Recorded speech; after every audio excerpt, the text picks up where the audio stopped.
Good afternoon, class.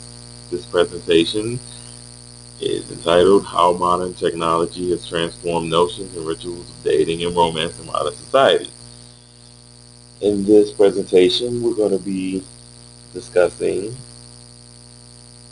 a focus on exploring and highlighting some of the popular technologies used in modern dating and romance. We'll also be highlighting how these technologies have altered the way that society views dating. The main focus will be on internet applications used in dating.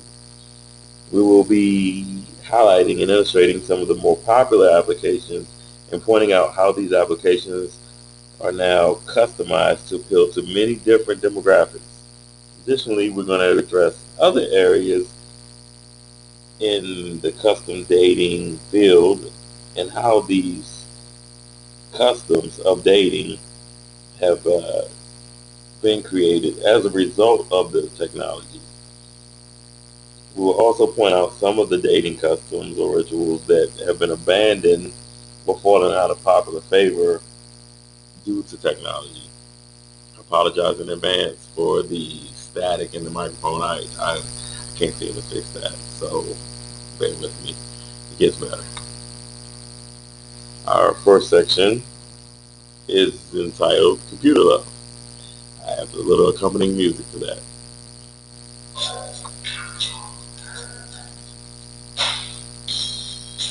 This is the incomparable Zapp and Roger Computer Love. I figured it would be appropriate for this section. So, in this section, we're going to provide information that helps to unfold the concept of dating in the modern age. We're going to be talking about texting as a tool of technology used in romance, as well as cellular phones, social media sites, as well as dating applications and websites, which is the biggest portion of our dating technology today. So, yeah. So, in the past, we were dealing with a lot of antiquated technologies. I like this little GIF. It illustrates, the the non-technical way of finding out if someone likes you. And then this one, Charlie Brown is getting a definite no. Uh, Talking about old school dating, before we go into some of the new technologies, I like to, go over how we used to go through a dating process before technology. Uh, and a good example here, I got a good example for you guys. Our our first example goes a little something like this. You meet a girl during the summer. She comes into town, rich girl, hang out, you show her a little fun, lay on the side of the road, and show her what happens if a car comes along, excite her. The next thing you know, you're kissing and making out, drinking malt. So school. This is what you do. Before you know it, you're madly in love. And then, due to the circumstances, her mom whisks her away. You promised her right, as you always do. But for some reason, she doesn't get your letters. You don't see her for years. She's actually engaged to some other guy, but you never got over her. And you're you rebuild the house that you guys made out in for the first time. Before you know it, she shows up on your doorstep, and you're taking a canoe ride with geese. And the, then you discover all the letters you wrote never got to her. She didn't get the letters. What if you had text? Her mom could have never hidden the letters from you. Anyway, you work out the misunderstanding, and hang out and kiss under a red blanket for a couple weeks, couple days, and then boom, spend the rest of your life growing old together. And you're dying of old folks home. For all the guys out there who don't know, this is one of the greatest love movies ever. And if a girl ever asks you to watch it, you already got the cliff notes, so you can chime in at the appropriate point. But my point is, technology has changed the way we date, the way we connect with each other as human beings. So, as I was saying, changes in changes in how we affect how we approach romance. One of the first changes from with technology is how we meet. Statistics say that more than one third of U.S. marriages begin with online dating. This is a dramatic shift since the advent of the internet and how people are meeting their spouses. Nearly 30% of straight couples meet the old-fashioned way, according to a 2012 study, and that's through their friends. This number is declining yearly, and it could eventually become a novelty. And the way we find our spouses may be primarily online. Uh, Secondly, we're going to be talking about how we communicate. Uh, this is a big change from in the past. In current society, texting to ask for a first date is now acceptable. Uh, this is a big change from even 20 years ago when we didn't even have texting. Uh, People find texting as a casual, easy, non-threatening, simple way of meeting and getting to know each other in American culture. Not since the dawn of the automobile has a technology uh, so swiftly and radically changed the way people meet, interact, and move forward in relationships. The cell phone and texting in specific has changed everything. Texting has even created a new brand of etiquette. Uh, it has given rise to new ways of flirting and even defining exactly what's going on between two people. There's a whole text communication that we didn't even have 20 years ago. More changes are in basically how we get to know each other. Uh, Currently, you meet someone online, criminal record checks and social media checks are acceptable ways of checking someone out before you go on a first date. I don't think that was the case 20 years ago. Uh, the prolonged text, phone, or even web camera relationship can lead many people to feel that they know each other long before they actually meet in flesh. This is new. This is obviously a new trend and not something that we had in the past. Also, how we break up in a relationship, how we break up with romance has changed. Today, uh, a U.S. survey showed that 15 a study of 1,500 daters between the ages of 21 and 50 provided to USA Today found that 59% of the people would or might break up with someone they're casually dating via text. 24% would or might end an exclusive relationship that way. Um, in the past, you think back, even a phone call breakup would be considered a faux pas and a horrible and uncaring way to break up. But now, a text to end the relationship is considered okay, and that's definitely a shift in how we perceive romance according to technology.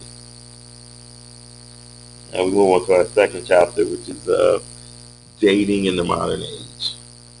Got a little music for that as well.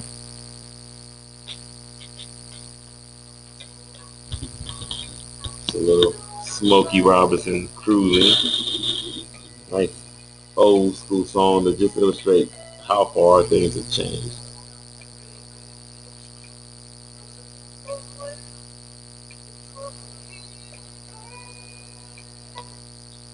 Okay. So basically, as the technology goes, so does dating.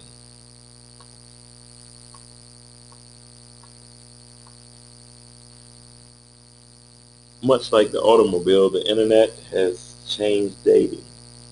As technology advances, so does dating. The automobile was a technology that changed dating fundamentally. Uh, it allowed teens and adults to date in a greater geographic region than they would have before they had that accessibility. Uh, it gives way to one of the more famous statements, that kids would make back in the day. You don't know my girlfriend. She's from 2 towns over. Um, Rituals like the next day call have been abandoned. These are fundamental changes in the way that we date and rituals that we date with. In other areas, new rituals and traditions have been developed. Um, you think about the technology advancing. We have video dating profiles of the 80s. Those were, considered technical advances at the time, and now we have dating applications on the internet which are even more responsive. So that's a way we improve dating. Um, Online dating apps, they have changed our perceptions in simply one 10-year decade period. The amount of Americans who have a favorable opinion of online dating has increased by 30% in one decade, according to a USA Today profile. Uh, the comedian Aziz Ansari has written a book recently, and he's drawn a lot of correlations between technology and dating by declaring that one of the most intimate relationships that modern people have in America are with their cell phones. He draws a specific parallel between apps like Tinder, where people can just swipe and see faces of people and decide if they like them by first glance, with traditional dating, in the past, where you might be at a bar and you see someone and you see their face, you like them, and you strike up a conversation. He's making the point that technology and apps like Tinder only serve to provide a means for us to find people we're attracted to more efficiently. Uh, so they're not really that abstract as we think they are, but they're just advances in humans' ability to meet and weed out people we like and don't like. Uh,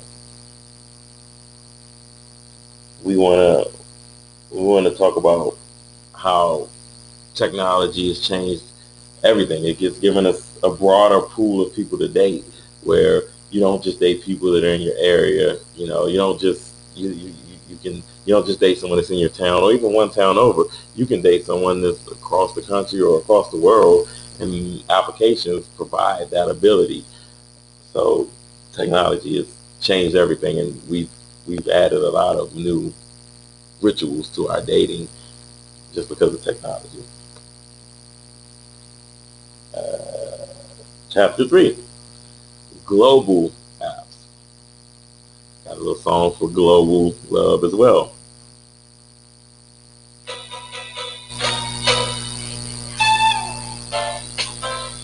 The talented Tina Marie with Portuguese Love.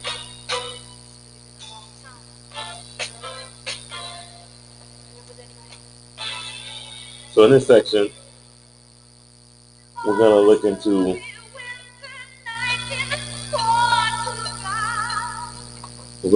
how other countries and other societies use technology in comparison to how we do it. We're going to show how they differ from our implementation of technology, and we're going to provide some specific information on some apps that cater to specific cultural groups. So, of course, here in the USA, we are, as some of the stats I provided earlier show, we are using applications more than we have in the past, and the acceptance factor for these apps have increased over the years. So we're becoming more accepting of using technology to find love. But in comparison, societies like Japan are not as quick to accept more applications, and dating sites to find love. In Japan, young people place a value on the ability to catch on quickly to someone's position or thought process before it's logically enunciated. This can be a roadblock to online dating, where you're texting and emailing, where sometimes your point may not be as easily uh, eloquated to a person in writing as it would in person. Uh, the Japanese culture finds this ability to not catch on quickly as a sign of incompetence or uncool, or as they say, yabo. Um,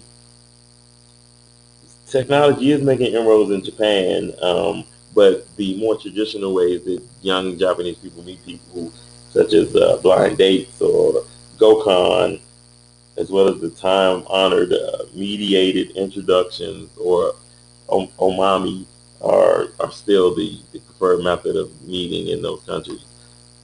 Uh, Next, countries like France. The French, they do love. They know love. We think of love. We think of France and Paris, and local attitudes towards dating can be difficult to parse. In France, they don't really do online dating. It's not something that they can consider cool. Spontaneity is important to the Parisian mindset and romance, and they just don't consider dating apps or even texting to be romantic. They consider a more personal one-on-one connection to be the preferred method of romance and rituals of dating. In Australia, they take a more relaxed approach to dating. Um, in Australia, youth say that you can never really be sure if you're on a date or not, or if you're just hanging out with a bunch of friends with a friend. Um, Online dating is still kind of a taboo in Australia. You think of them as more progressive, but they're really not. Many Australian youth are ashamed to try it, and if they do try it, they don't admit to it. According to popular studies from Australia, it's just not it hasn't quite reached the level that America or England has with online dating. Brazil, Brazil, although most youth in Brazil say that they are willing to try online dating, uh, the Brazilian attitude is much like the French attitude. They value passion, and most studies from Brazil show that the concept of online dating is difficult, and it's hard to grow that market in that area because they want the spontaneity of passion. So it's difficult. So as you can see, dating in these other cultures, with using technology to date in these other cultures, can be difficult. Um, I guess now we can talk about specialty dating applications. Uh, we have our basic apps such as our Match and our eHarmony to introduce people to each other in America, but there are also tons of other specialty apps that are catered to specific groups. Some of these are groups of racial areas or sexual orientation. We have groups like Black People Meet that cater to the African American community, AsianDating.com that caters to Asian Americans. We have Gay.com, which obviously caters to the gay lesbian community, and interracialdate.com that caters to people who want to date people of an opposite sex and are looking specifically for that. We also have dating apps by religious groups. We have apps like JDate, which cater to Jewish people specifically, looking for other Jewish people. ChristianMingle.com, which likewise caters to Christians looking to mingle, and SingleMuslim.com, same concept with Muslims. CatholicMatch.com is another one for in the Christian culture, but specifically Catholic. We also have tons of apps for specific age groups. We have SeniorsMeet.com for seniors, and BabyBoomersMeet.com for people from the baby boomer generation. And I put Tinder here as an example of an app for young people. It's not specifically for young people, but young people use it. And then OurTime.com is another app for people who have moved their kids out and are ready to get the groove on, so to speak. Next section is legal issues. Some issues about law that have popped up. Some issues about dating online and policy. Got a little song for that. Oh, go back. Got a little song for that. It's a police song. It's a little creepy, but gets the point across.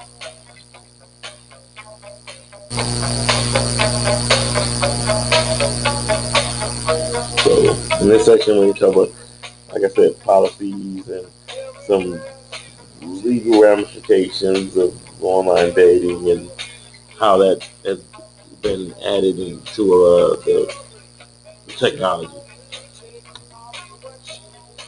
Enough of that. That's creepy enough for everybody. So, policies. There are not that many out there, just to let you guys know. So, in America, online dating sites are not regulated by federal law yet, though some states do have bills to regulate online dating and protect users from criminals or predators or people with sexual offenses. Um, for instance, California, Florida, Michigan, New York, Ohio, Virginia, and Texas have already passed state bills that some have already become laws to regulate online dating sites. Most of these bills and laws do not require users to provide a background check, but instead they require the site to warn any users that log on that criminal background checks are not required, so that you can enter at your own risk. Um, in an article I found called "Background Checks May Invite Liability," um, it focused on the legal ramifications from an insurance perspective of sites such as Match.com, which is one of the only ones has mandated on their own to check for sexual uh, convictions. Uh, some of the ramifications that they may receive from a insurance standpoint from this policy, and them stepping up and making this change. Match, one of the first apps that did this, is making an interesting development. As these dating sites grow into the mainstream, this is opening up the whole industry to a lot of new new legal ramifications that were in the past not even considered. It also addresses one of the areas of primary importance, which is safety, and how very few laws there really are out there to ensure safety for people dating online. But I guess there really are very few laws to protect people from dating when they meet somebody in a bar. So the technology really runs at the same pace as the traditional methods of dating. There's just not many laws out there until some kind of crime has been committed. Uh, that moves us to section 5. I got a little song for this. This is next level. Where are we going with these dating apps? What's the next level of dating? And this song is probably the best one I can find that kind of goes into technology. Hey, do you think that girl's pretty? How did that girl even get in here? Do you see her? She's so short and that dress is so tacky. Where's Cheetah? It's not even summer. Why did the DJ keep on playing Summertime Sadness? After you're in the bathroom, can we go smoke a cigarette? I really need one. But first, let me take a selfie. Selfie. One of the greatest tools of modern technology, the selfie. So we're talking about innovation here, and there really are very few innovations expected with the current technology we have.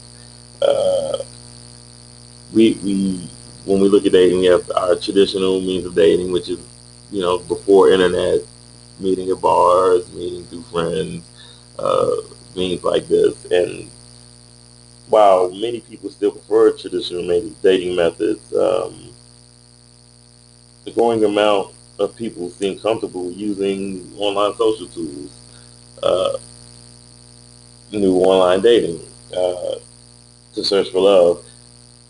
In the future, I believe that we're going to employ a hybrid of both methods, and I just don't see much innovation from the research I did.